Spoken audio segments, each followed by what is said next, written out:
Hello, everyone. Welcome to our first installment of Faith and Finances. I'm so excited to be here with my special guest.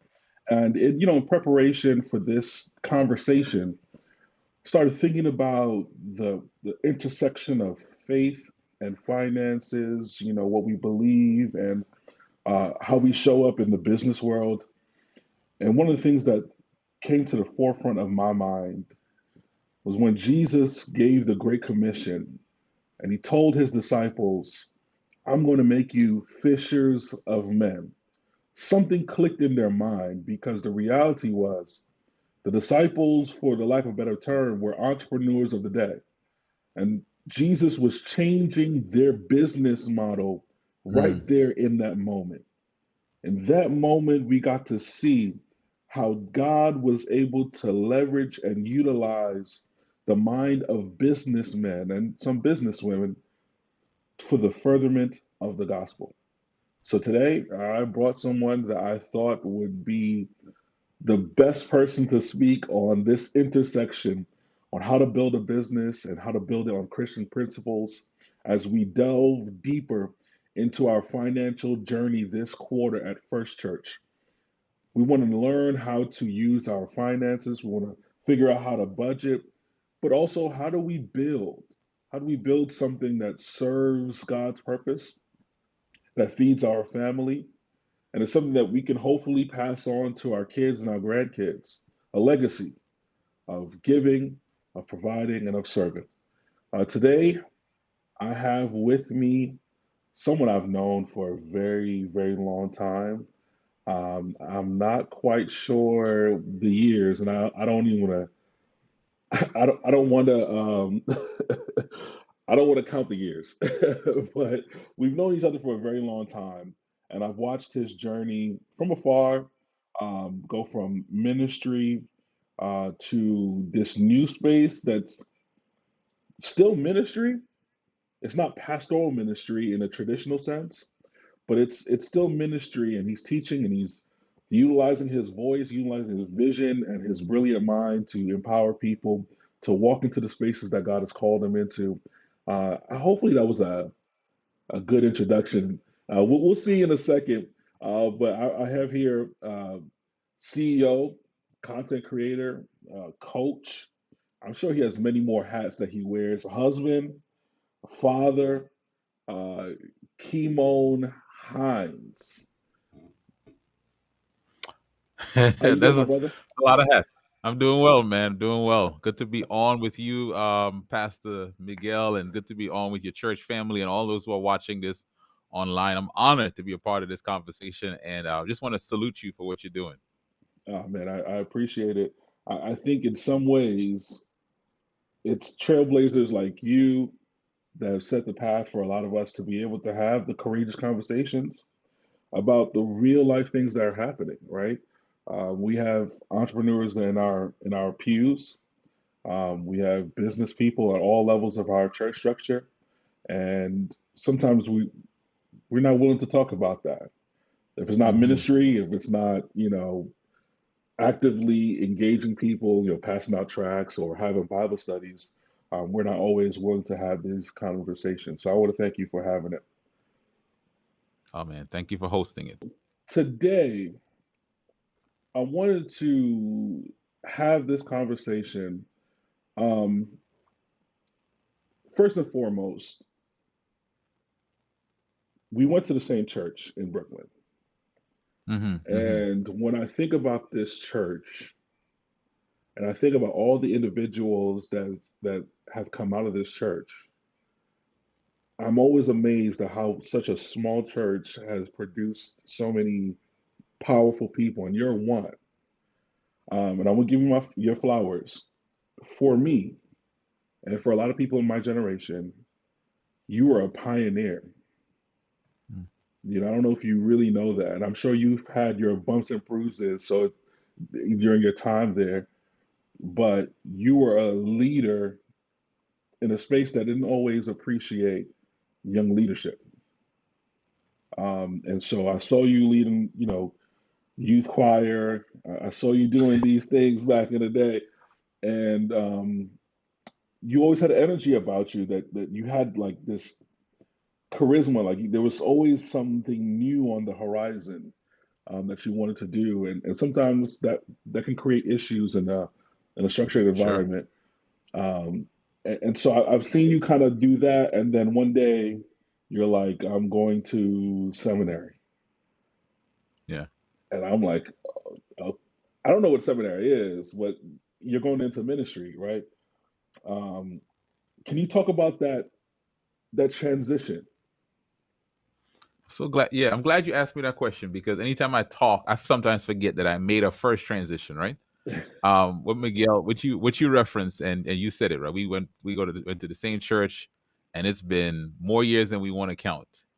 Um, but my first degree and my first area of study was business, Mm, and on the weekend, here I am connected with a local church, and that church that Miguel mentioned, one at least one part of it, we didn't have a lot of resources, and when you don't have a lot mm, of resources, that's when creativity comes out. We didn't have our own building, we didn't right. have spaces for worship, so we used each other's homes and went on the train and did things because it was just necessity is the mother of invention or something like that, right? Or innovation.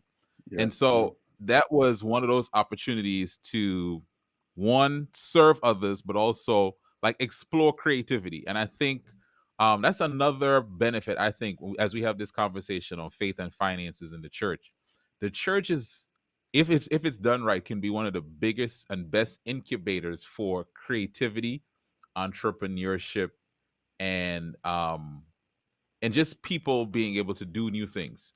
I think Mm, about this, right? And not to segue too far away from this. Where else can you go handle very expensive equipment as a teenager without much training? Right? That's the church. You could work in the AV department, work on the cameras, and then through that stuff, you figure out what you love, what you're passionate mhm, about. And I think that church that you mentioned gave me an opportunity to see, one, that I was more of a leader than I thought I was. mm. Two, I had creativity that I wanted to use. And then three, I really had a heart to lead people. And so that's what made me leave the business world as my first area of work to go into pastoral ministry as my vocation. And you entered ministry in a time, correct me if I'm wrong, where, let me say, I want to make sure I phrase this correctly. Exploring your passions were frowned upon unless it was ministry related, right? Right now, we're seeing a lot more ministers um, still maintain their pastoral ministry and Mhm. exploring the ministry that God may have called them, whether that's being an author, some people are artists, or there's so many different paths. Um, and so, when you were making that transition from business world, now to be clear, what were you doing in the business world before you got into ministry? Yeah, so my first degree and the first area of work was something called actuarial science, right?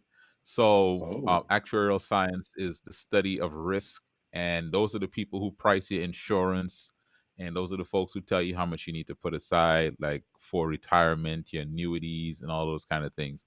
And that's what I did.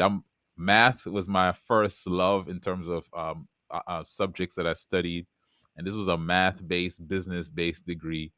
And I had a unique college experience where my college that I attended, small college, was 2.5 blocks from the World Trade Center, so right in the heart of Manhattan. hmm, And worked at some of the places that people might have seen, those buildings that were affected on 9/11. okay. What that's such a unique field and space. What led you to that, early on? Like, what was it that you're like, okay, I think I want to go down this path?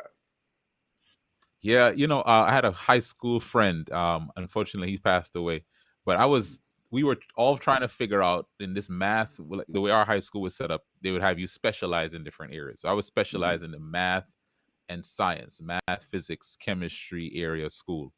And I didn't want to be an engineer. I knew I didn't want to be an engineer, and I didn't know what many fields there were for me as a math major. And you know, I was so frustrated. I wanted to do something. And my friend said, "Hey, there's this thing called actuarial science. It's a math-based thing, and it was rated as one of the best careers to go into because it's low stress and you make money." And I only heard the second part, right? Make money. I was like, "Call, sign me up." Um, and I'll say this. I have 3 college students now, so I want to say this to someone who's listening to me. If you are a college student or you are someone who is just trying to figure out career, let my story be encouragement for you. If you don't feel like you have it all figured out and you're putting a lot of stress on yourself, I need to get this figured out. I need to get this figured out. Man, look, I picked something based on a friend's recommendation. I did 4 years of school, 3 years of work in that, and I don't regret that experience because it's interesting, Miguel, that my pastoral experience, some of the skills that I learned there, I used it in my Mm, pastoral career.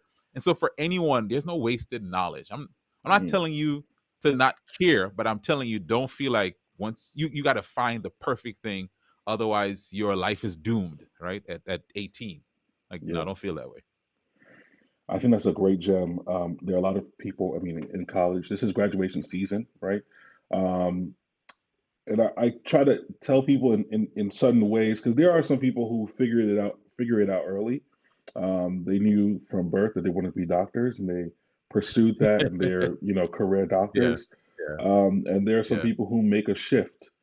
There was a season where this worked for me, and then there's a shift where you're like, okay, maybe I was trying to fit into a box, or maybe it no longer fits, right? Maybe God's calling me to somewhere Mhm, else. And sometimes we're afraid to make that jump, or sometimes we're embarrassed to admit that the career that I'm in may not be the right one per se. And mhm, so mhm, it's okay to make that shift. That's essentially what I. And it is interesting to hear that there were transferable skills from business world into mhm. ministry, right? So Yeah. when was that first aha moment for you where you're like, oh, okay, there was no loss here in terms of when you got into ministry? Yeah. It's my first church board, and having to work on the finances of the church and put together a plan for Hmm. our finances and our church. Really, okay, what do I know how to do? I know how to lay out. I know how to lay out a spreadsheet. I know how to put together things in an organized, structured way, and I learned that in my work as an actuary. And so now I'm putting this together to say to our church, this is, oh, I'm so glad you asked this, Miguel. No one's ever asked me this. So I got to a church, and let's say our mortgage was like 30 years, right? I think it's typical, Hmm. right? Maybe 20 years, Hmm. 30 years. And be able to lay out a financial document to say, if we just paid, we might pay, let's use round numbers, $1,000 for our mortgage. If we pay an Okay. extra 500, we can cut it from 30 or 20 to 7 years and just lay that out to show them. That's from my last career to show them. Um, I say that now with excitement because that same church was able to pay off their mortgage. It was years after I had left, and now they're taking that money that was put towards mortgage and they're using it for community development and community ministry. And the point I'm making is that skill of laying the stuff out was something I learned as an actuary. I brought it into my pastoral work. So it is interesting now because when you're in a pastoral position, you want people of different paths in your church. You Hmm. would love to have, just from an ideal perspective, right? You want doctors and nurses to attend. You want your lawyers. Hmm. You want some accountants in the mix. You want your handyman, your plumbers. You want your blue collar guys, right? You want a good mix. Hmm. And unfortunately, well, I should say unfortunately, there is a perception that pastors should be professional pastors only, right? But we know for a fact that Hmm. pastoring is a multidisciplinary field. You're not just a Hmm. pastor, you're also in charge of finances, right? You're in charge of the facilities. Yeah. You're over all of the ministries, childcare or senior care or whatever the case may be. Um, and so it is Hmm. interesting to kind of see that those two roads kind of collide and to be honest, a lot of people are paying a lot of money for people like you to help them, navigate their finances, right? Dave Ramsey is probably the Right. biggest name in that space. Yeah, yeah, yeah, yeah. And so yeah, so we can see now, that early connection between the path that you were on before and this new path. And so you're in ministry, and I remember the year. I think it was like 2011. So 2011, 2012. I'm doing Bible work, and I'm sent to Memphis. I realized that you're in Memphis still at this time, so it might be 2011 or 2012, somewhere around there. Yeah. And once again, you're leading, and there's a certain energy, and when you're on a mission, whether it's from afar or close up, there's a certain energy that surrounds you. Come on, I don't know if you know this. It's like a globe that surrounds you. You can kind of see the moving parts as they're moving. And so I visit, and I think it was a concert there. Sidebar, um, there was a bass player at your concert that I later on he exploded on the scene.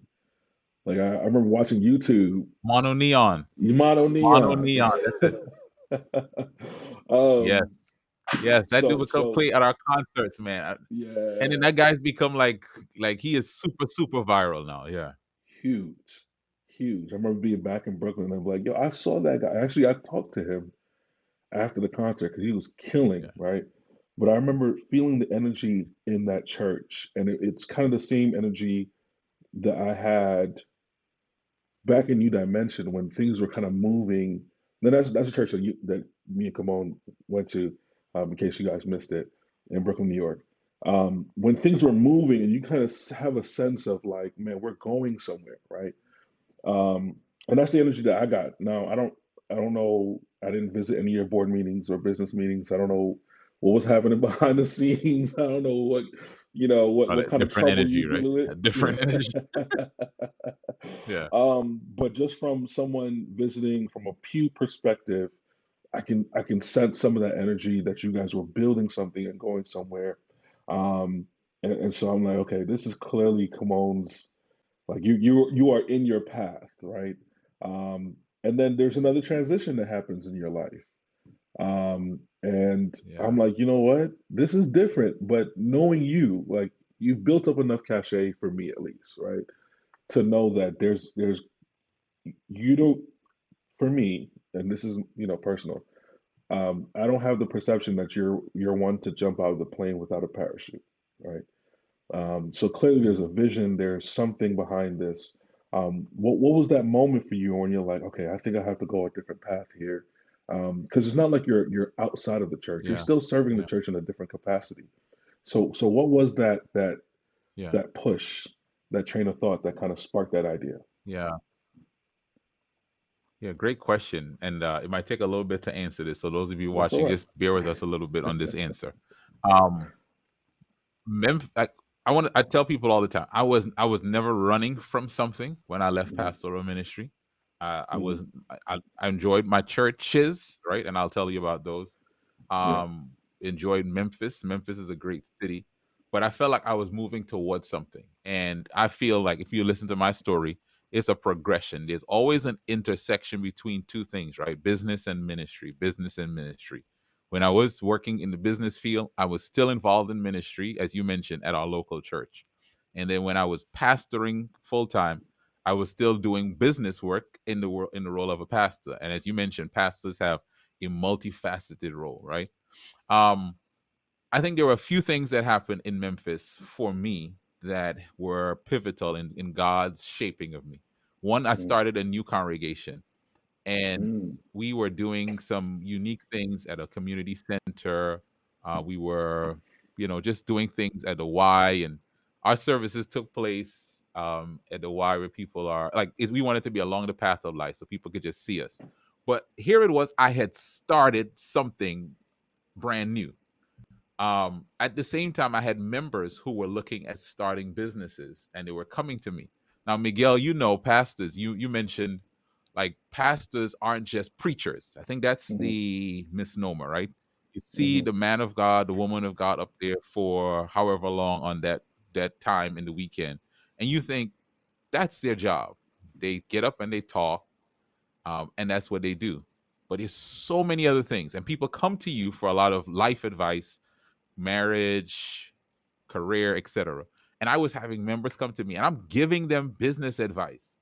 At the Mm, same time, I've started something new, and I started to feel like my best kingdom contribution was to not stay at a local congregation, right? Doing all of the general things that come with pastoring, but to really narrow my focus on how do I help the people of God to not just discover their unique ministry, but to now begin moving that out into the marketplace. The same way I was helping my members to figure out, hey, you got this skill for videography, mm, and you are now starting a photography, videography, wedding business, and how do you do that with integrity and Christian principles? There are other people who need to see how the things that they've done with their life's work intersect with a need in the world and how they could now make money from it. And so it took a year. It took a year from decision to execution. It took a year when once we knew, like God had said, no, I don't like to stay here was comfortable. My the YMCA had given us space to use. The conference was on board, but it was just like, no, this isn't where God wants us to be. And mm, I'm going to tell you, we walked out into a lot of uncertainty. Moved to a new mm. city, figuring out business. I recommend that to everyone, right? Figuring out business while making that your source of income. But it was clear to me that my best kingdom contribution was not being a generalist, right, a general practitioner Mm. as a pastor, but to focus on this specific area of ministry. And again, you said it earlier. I repeat that. I didn't leave ministry. I was in ministry before I started pastoring Mhm. because that's what a Christian is. Anyone watching this, if you're a believer in Christ, you are in ministry. All right. Newsflash, you're in ministry. So I never left ministry. I just changed the role that I was performing. Okay, that is major. And I realized this when I started pastoring that people do they believe that there's like a hierarchy as it pertains to ministry, right? In the same way that they believe that my prayers will go further than theirs, right? Yeah, yeah, yeah. And there's this idea that because You can get a I prayer mean, through. You can get a right, prayer right, through. right, right, Yeah. right, right, right. Um, and there's this idea that we're supposed to be these super Christians who daily hear the word of God, and he's going to guide our path Mhm. by fire by day, or fire by night and a cloud by day, kind of a thing. And that journey isn't always as clear. That's what I'm hearing. But there are clues along the way that all right, this is where the Lord is Mhm. leading me. Mhm. Now, I'll tell you exactly why we're having this conversation. Um, we have a new audio engineer at the church, and we were doing some work, and I was there with him. And he has a business, a very talented guy. He has a business, and we get into conversations about business, right? He's clearly a Christian. He's doing all these wonderful things, and he's asking questions about business models. And I'm like, okay, Mhm. how do I help my brother? Now, if anything else, this is someone that we grew a bond in a short span of time. I want to be able to help him using biblical principles, right? Because I've Yeah. delved Yeah. into random podcasts and I've listened to random people speak on YouTube, and the principles that sometimes are shared aren't in alignment with our Christian principles, right? And so there's Mhm. sometimes Mhm. that tension between the two. I want to grow my business. I want to be a great business person, but I don't want to compromise my faith. Mhm. To someone who's starting off in business, right? And I want to also peel back this layer over here. For those who are in business and are ambitious and they want to scale their business, Kymone, what are some of the Mhm. foundational pieces? Like I want to get into business. I want to start this journey. What are some of the foundational pieces? And I'm gonna add another one. What are some of the hurdles that you've seen over your time in this space that create, or some of the setbacks that people have as it pertains to starting their business or scaling their business? Sure, sure. Great question. Great question. Great question. And I'm glad we're at this point of the conversation. I think, um, in answering your question, I want to bring out this major point here. People of faith have a competitive advantage in business, Huh. right? Okay. People of faith have a competitive advantage in business. And here's this competitive advantage: you already know what it means to have a heart to serve people. I see a need. Mm, That's what it means to be a believer. I see needs of others and I want to meet those needs. And really, that is all business is about. Business is about mm, finding problems and being a solution to that problem. Now, your ministry, how you serve others best, can be your greatest platform to build a business upon, because it simply allows you to help people in a way where there's a transaction. It allows them to invest in their own transformation, and it now frees up your time to do more of it. I want to just set that stage so that you understand, if I'm a person that I God has given me the eyes to see needs and to see problems, and He's also given me wisdom to create solutions. That is exactly what you need in business. That's exactly what you need. Okay, here's the problem: people need rides when they go to a city, but they can't find a taxi service. You know what? Someone created this solution called Uber. They saw a mm, need, they saw a problem, they created a solution, built a business off of it. And let's say this is your story. You have gone through some challenge, you have some health thing that you've overcome. And now that you've overcome it, you figured out a solution for people who were dealing with the same challenge you had. Now you create a solution. Maybe it's a workout thing, maybe it's a healthy cooking program. mm-hmm, Now you can take that, put a price tag on it so that people can invest in your transformation. And this is how you build your business, right? And it's mm, simple. Like, I just want to just set that thing, that if you are good mm, at get empathizing with problems and then mm. creating solutions, that's business. Um, I'll pause there. Any any thoughts on that? Any questions on that? I don't know if you're seeing a chat or if you also have any questions, Miguel. I don't think the chat is caught up yet. I think they're taking it all in. So, okay, so business is simply Okay, okay, seeing a problem, cultivating a solution, and offering it. yeah, Okay. chef, absolutely. And the more people who have that problem, who are motivated to solve the problem, the greater your potential for that business, right? Now, Mm, if it's a problem that's not a big deal and not a lot of people have that problem, that's where you start running into issues, right? Um, Even if it's a improvement offer, like just to make you better. No, we really respond to fixing problems more than just making minor tweaks and adjustments. So if you can speak to the problem that people are having, and here's a hack: if you are going to get into business to solve problems for people, don't spend all your time creating a solution without talking to those people. mm, Don't spend time creating a solution for people that you haven't talked to about the problem, because it's better to build something with them.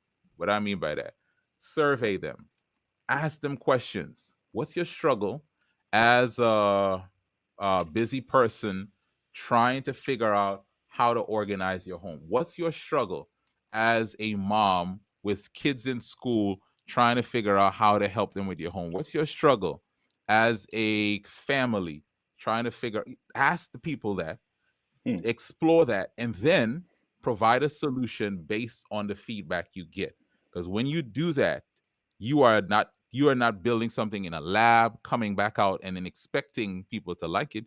You're building it all the way through it with getting that feedback loop going. So that's just a hack.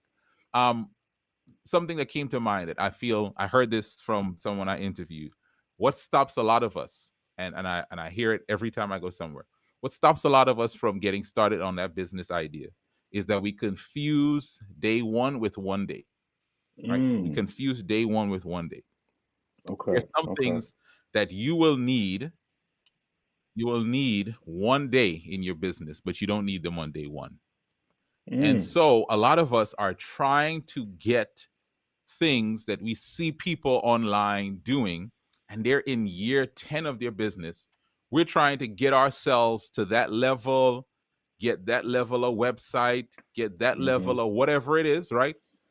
I even talked to someone yesterday. They're trying to start a business and purchase a major, let's say, buy a facility to start a food business, which is a major undertaking.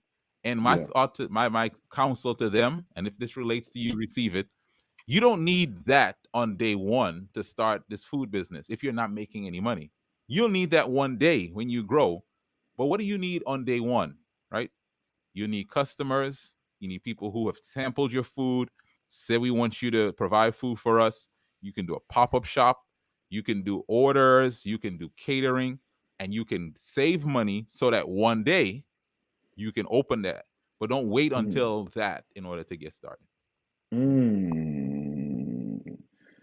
Okay. I'm okay. That was a major, and I'm, I don't know if you know this, but you're definitely in my um in my innermost thoughts there, because I am one that sometimes I will hold back certain thoughts and ideas because it doesn't look like the vision of what I see at its final form.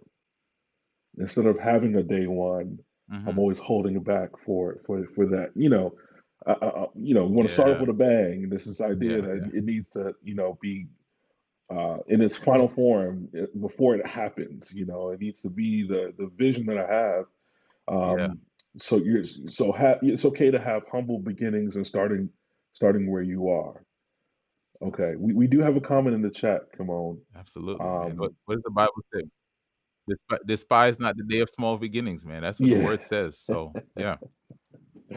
All right. So Camilla, my good friend, she says, how do you balance that heart to serve and adding a price? Great question. Yeah. Great question. Camilla, that's a question if I were to tell you one of the top five, top three, top two questions I get, it's pricing for my ministry, my service. And if it's in the top two, it's not number two, right? Um, so here's what I will say to us. It's the understanding of how do I help people achieve transformation. Let's Mm, start there. If I want to serve people in a way that is best for them, not just so that I can say I expose them to it, but what is best for them. One of the mhm, things we understand is people in our world understand when I pay attention. Right. mm, So there is no shortage. Now, look, Camilla, I don't know what business world, what field you're in, but let's just use information. There is no shortage of information on any of the things that people are looking for in our world. Health, you could Google anything. mhm, Wealth, you could Google anything. But for us as human beings, part of me actually being helped is me investing. I have to invest time. And what mhm, helps me to invest my time is when I say, I put some money on this. So, case in point, if I bought I'm gonna date myself, a CD with exercise stuff on it, right? Which I've done in Okay. the past. That stuff Yeah. ended up being propping up stuff in my house, right? We didn't watch Mhm. it. But if I paid for a personal trainer and I'm Yeah. paying him or her good money, my behind is getting up and going to that gym because every day I look and I think, I don't want to waste that money. I'm not talking about a Mm, gym membership. I'm talking about a personal trainer where you're paying hundreds of dollars. Now, at the end of the month, which one gave me a better result? Let's say a free exercise, something that I could watch at any point, or something that I paid money.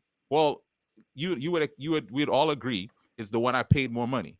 Well, if I'm on the other side of the table, what do I really want from this person?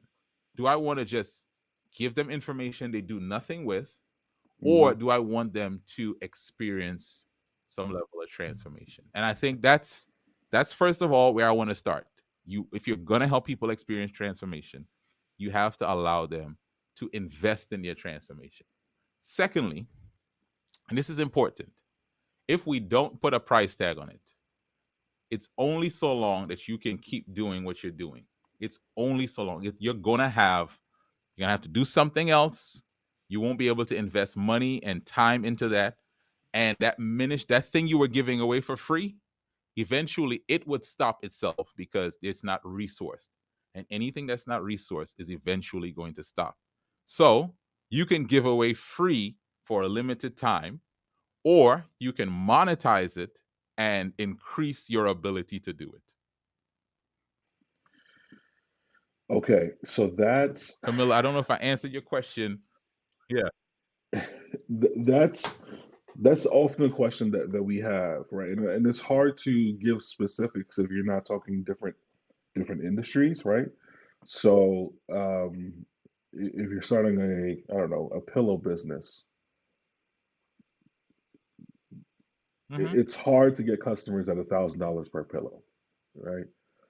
Um, but if you can Sure. justify it, then you know.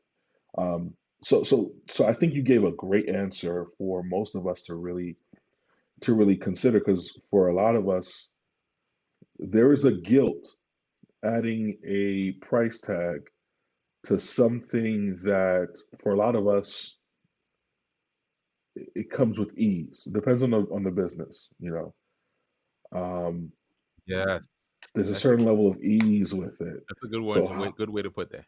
yeah, so it's hard to say the versus, if I cook a meal, um, it costs me $5 in groceries, right? I can kind of calculate a little bit easier what the prices should be. We may be wrong either way, but how, Well, what would you say yeah, there? look, yeah. Good point though. Yeah, I'll say to this. This is such a good discussion, man. I'm so glad we got here. Because it's easy to you, it's not easy to everyone. Things that are easy for Mm, you are challenging, difficult, head scratching. Think about this. There is something that it's easy for you, that there's someone who stays up in the middle of the night, wakes up early in the morning, wrestling with the thing that is easy for you, right? mm, And what the value of it isn't even the time that you spend on it, it's the hmm. time it saves them when they get the access to what you give them, right? That's a Okay. lot of times I think we charge based on, well, it only took me whatever, right? Man, when a Hmm. plumber comes to your house, he or she does not charge you based on how long they stay. They Yeah. charge you based Yeah. on the problem, how big it was for you, Hmm. and the length of time that you have to go figure that out. You don't want to be figuring out how to fix a toilet. You don't want to figure that out. Look, come fix Hmm. this thing. And I think for us, understand that allowing people to invest in their transformation is you doing something good for them. Even the food analogy. So many of us, even if we're creating a product, we don't charge enough. We'll charge, Hmm. well, materials cost me this, I'll put a little bit on it. No, like, your expertise, you spent time learning how to do this. Even if you didn't spend a lot of money, this is over the years you're working on this. Hmm. So understand that a laborer is worth his wages, her wages. And that's not just preaching people language. If you are doing something, the time it's taken you to learn it, it's okay for you to charge this, because if you're in the marketplace understands transactions. The marketplace Hmm. understands transactions. And there's no hate. If I paid you money and I got the result I wanted, I don't come back and think, man, I paid you too much. No, I'm thinking, it worked. That's what we understand. Did it work or did it not work? When I pay my mechanic and my car works, I'm not thinking, did he charge me too much? I'm thinking, it worked. And that's what we're looking for. Does your business solution work for people? If Hmm. it does, what is that worth to them? Wow. Wow. Wow. Wow. Okay. Okay. So now we're kind of resetting the market here. Now, before we go, Camilla does have a follow-up here. Says that is super helpful. I create communities for Black homeschooling families, and yeah, I struggle to add a price. Let me add it. Camilla is a great Whew. community builder. And she does it so quietly Yeah. but so effectively. And so that is something that, maybe she can contact you Somebody called you Coach Kane in the comment section.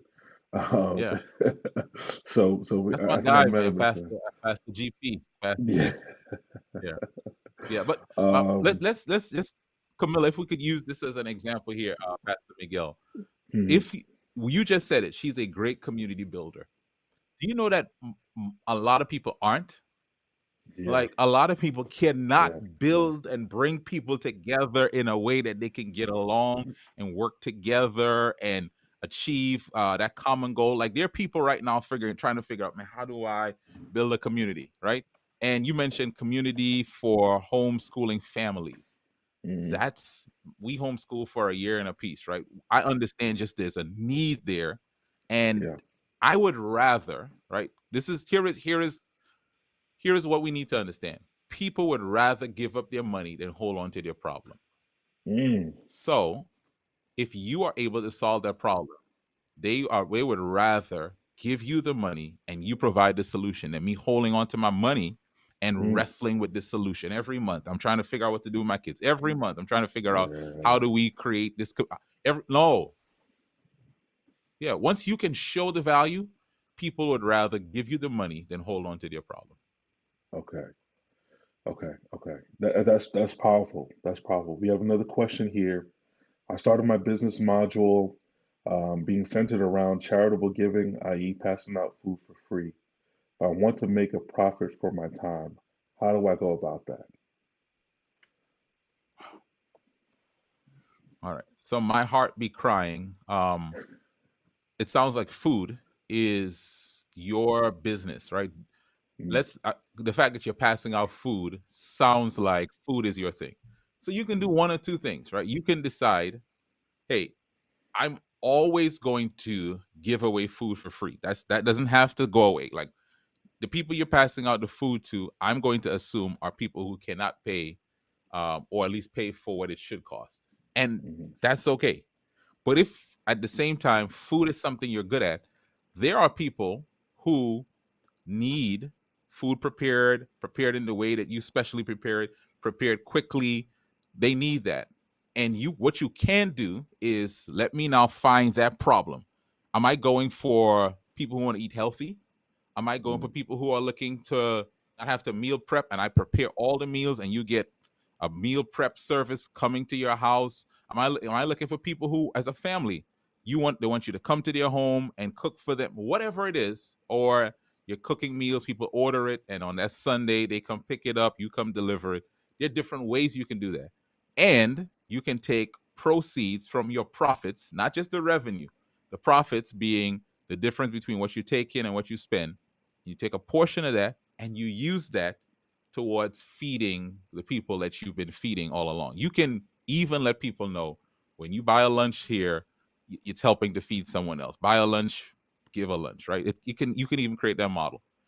Or secondly, and this one I don't want to get too complicated with this, you can set up yourself as a nonprofit where you're collecting donations and simply using the donations to fund yourself, right? You can get a salary and provide the food for the people you've been providing. Now, there are two models.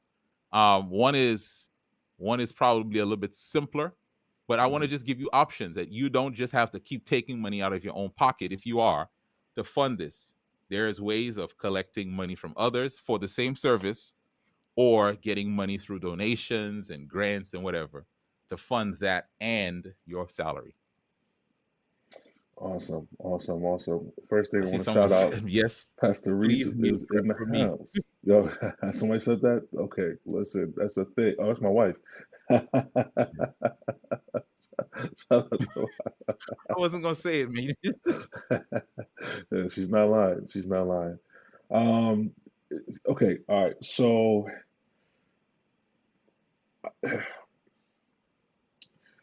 you have a lot of titles, Kymone, and that's not a bad thing. You do a lot of good Mhm, things, and you do them well, right? Um, Clearly, you're demonstrating, you're flexing a little mhm. bit on your business acumen, your ability to kind of see a problem, create a structure, offer a solution. You just executed that. In this season, like, how would you describe what you do? Mm. Good question. So I help people to monetize their ministry. That's the simple answer I give now. Okay. And I believe God has called me to help people who are faith driven individuals discover their unique ministry and learn how to move that out into the marketplace. Now, when I say unique ministry, if you just came on, we're not talking about pastoring. We're not talking about singing. We're not even talking about what office or title you have in your church, right? Like my Hmm. ministry being a deacon. No, I'm not saying that that's your ministry. Your ministry is tied to how you serve others best. So let's say you're good with finances. Maybe your ministry is helping other people manage their finances. Maybe your ministry is food, right? Like as our sister mentioned earlier, maybe your ministry is food or creating communities is your ministry.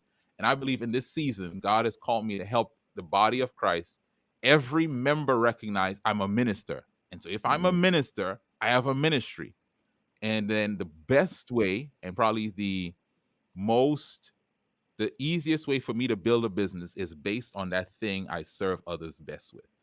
And I believe that God's called me now to just really ignite that spark within people. Man, how do you serve others best? Great, that's Mm. your ministry. Now let's move that out into the marketplace. Okay. Okay.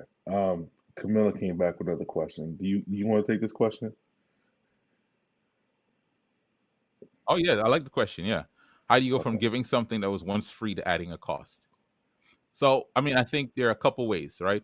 For anyone who has gone through your service, I would go around and just get a testimonial, right? Mm. Whatever I've offered, the things that I've done for you, can you share with me so that I can share with others how I've helped you? Now, most people, 99.99%, won't say, I work with Camilla, she helped me, and she didn't charge me anything. Most people are just going to say, I worked with Camilla, she did this for me, and this is how it impacted me. So, one, you're gathering stories from others you work with, because what I want you to understand is when you start putting a price tag on it, isn't the first time you started doing it. It's just the first time you've started monetizing it. So people need to Mm. know you're not new to the game. They need you to Hmm. know that you have a track record of success. You're gathering testimony. And then you simply ask those people, hey, who are some other people you know might be interested in my service? I know we worked this way before, but I am leveling up and I am doing this now as a part of my business.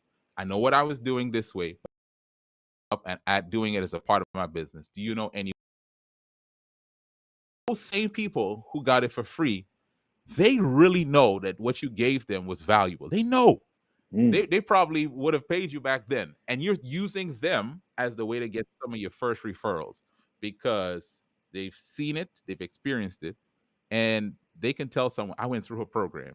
She worked with me and she can help you too. But what I'm saying to you is leverage what you've done before. If you were doing it for free, leverage that for testimonials and referrals, and then put yourself out there. Hey, I've been working with people for the last 10 years. There's someone we know, Miguel. He is a Mm. speaker that trains speakers, and I listen to him talk about I've been speaking for so many years, and one of the things he never says is some of those years was free Yeah. because the point is if you were doing the thing even though you were doing it for free, it Hmm. still counts as you helping people achieve transformation. So Camilla, look at putting a price tag on there and begin putting it out there using those referrals, using those testimonials. It kind of goes back to i what like i like how you. First Church SDA said it. Brag on yourself. It kind of goes back to what you were saying before. Some of our early reps were in the church. We got to work out some of the kinks, right? We got to get some feedback on areas of growth, and those years count as well. And so for a lot of us, I think we might be sitting on some gifts that we only recognize them within that confined space that the world is looking for us to step into and to offer our services and to be salt and light, not in the church, but in the world, right? Um, Absolutely. and so Absolutely. Absolutely. there's a need for us to step out. And I mean, look, the pandemic showed us in one way that a lot of our thinking was trapped within the four walls. We only understood serving as a once a week kind of a thing. And COVID showed us how much latitude we could have if we allowed ourselves to be creative and to utilize the Mm, gifts that God has given us. And I think you're saying let me not say you're not saying this, but what I'm gathering is building a business based on the principle of serving people um, will open up opportunities for us to utilize those gifts even further, right? It's kind of the parable of the absolutely. talents. Yeah. You know, what are we doing with what God has given us, the resources God has given us? You know, are we only investing into it for one day, Yeah. or are we able to stretch it? Now, let me speak from a Yeah. different perspective. Now, let's say you do have a passion for, let's go back to the food scenario, and you provide lunches for your church once a week. Let's say you build a business, a catering business, a food delivery business. You're now perfecting that gift. So by the time you come back to your church community, you're now able to solve more problems in the Hmm. church. You know, you got every church has a sick and shut-in list. Are they getting proper food? Right? Are they having people visit them to share Ooh, love and to see? You know, what about those folks? What about the mothers, the new mothers? You know, who are dealing with bring a child into the world and all of the changes that they're going through, delivering food to those people, you know, you're able to serve more because you're yeah. utilizing and you're thinking of the world from a different perspective, and you're able to offer the church community different solutions as well because you're able to exercise on those gifts. And so, Yeah. I don't know what word we would use to to characterize that, but definitely Yeah. believing ourselves and But doubling you, down. Yeah. you know, I would say this. You bring up such a good point.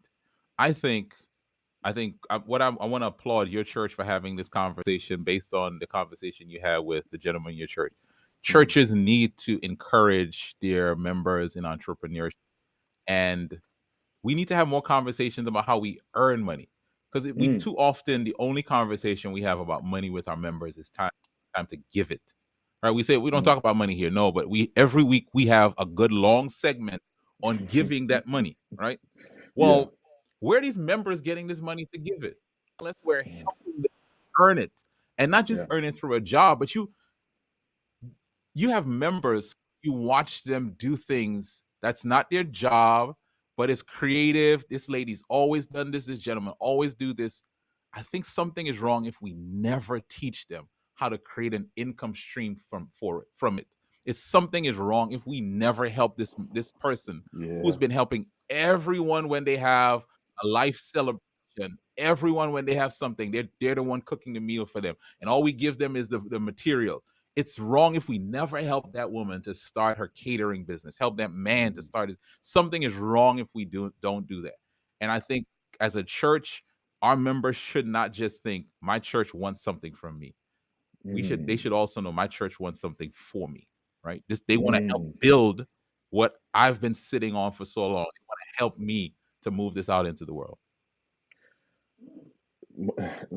Wow, I got to reiterate this real quick. We should not just be able to say the church wants something from us, but that the church wants something for us, right? And just to go a little bit further, because you know we're by name we're Seventh Day Adventists, so we're always looking for that long term. I want to say distant, but that heaven is our home, right? But there's something here that God has for us to do as well. And it is our job to help people to realize and to Yeah. walk into that path as well. Listen, we're wrapping up, but before we go, Kymone, I want you to share with people. um, how to contact you for those that might be curious or looking for business coach. Uh, Business coaching is what you offer. Can you share some of those items as well? Mhm. Sure, sure. So, this season of my business coaching, I'm really focused on helping people to discover, right, develop, and then deploy into the marketplace. So what I'm helping you do is, you have an idea and you don't know where to get started. Let's help you crystallize that idea, Mm, clarify it, make a plan, take action. Maybe you have started something and you get the overwhelm, right? How many of us, like, there are 50 things I think I should do? We talk about what's the one thing, and then the next one thing, and then the next one thing. And then for some people, you're just stuck on, how do I get the right people, the right eyes on this? We talked with you about how to deploy. And I'm so excited now that in this season that I have an opportunity to help people to monetize through this program that I'm going to be telling you here. It's called 5K in 60 days. 5K in 60 days. And I know, Miguel, $5,000 for a lot of people, when you think about business, that's not a lot of money. I'm going to tell you why I'm calling it this. I've worked and seen too many people who've been doing something for so long, but they haven't made any money. They've put a mm, lot of money into something, and they're doing a lot of activities, but they haven't made any money.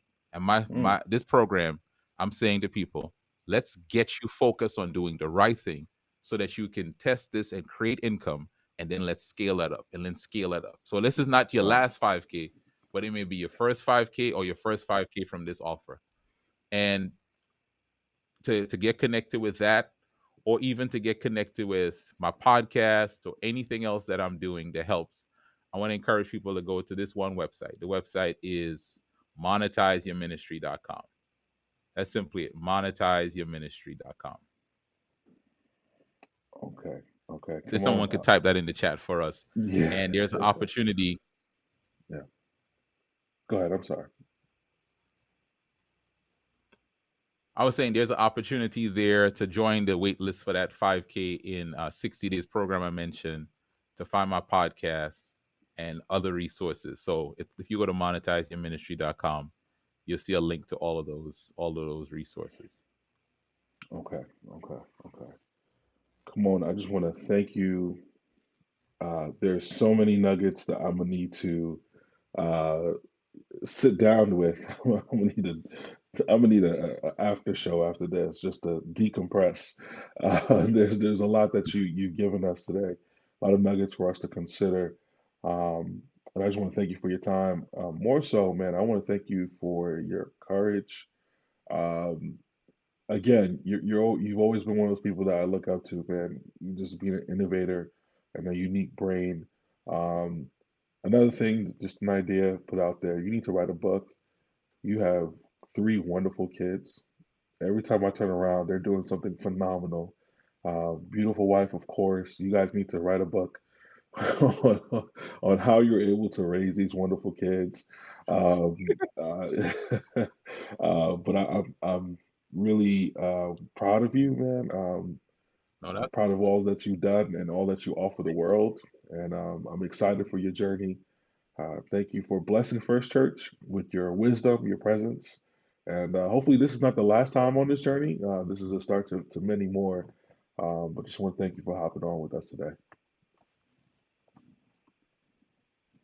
Hey, Miguel, I'm proud of you as well for what you're doing, Pastor Miguel, for the work you're doing, and for creating this platform. I think not enough pastors are doing this, and so when I see one who's doing it, and hosting conversations like this, I want to give you your flowers as well, and just let you know just how proud I am of you and the work that you're doing. And it's again, to encourage anyone, go to monetizeyourministry.com. Go to monetizeyourministry.com. I know they put Monetize Your Mind Academy, but just go to monetizeyourministry.com, Ministry. and you'll Okay. find the right links on there for the things.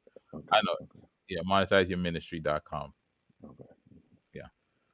All right, man. Well, thank you so much, Kymone. Thank you for everyone who hopped on, for those who commented, those who had questions, and it doesn't stop here. All right, we got a couple more of these lined up. Uh, do me a favor in the comment section if there's a topic that you want us to explore. some individuals that you believe would help to um, provide some wisdom on the topic of faith and finances, go ahead and comment in the comment section, and we'll be able to get that together for you. Once again, thank you all for joining. God bless. I hope you have a wonderful day. Peace.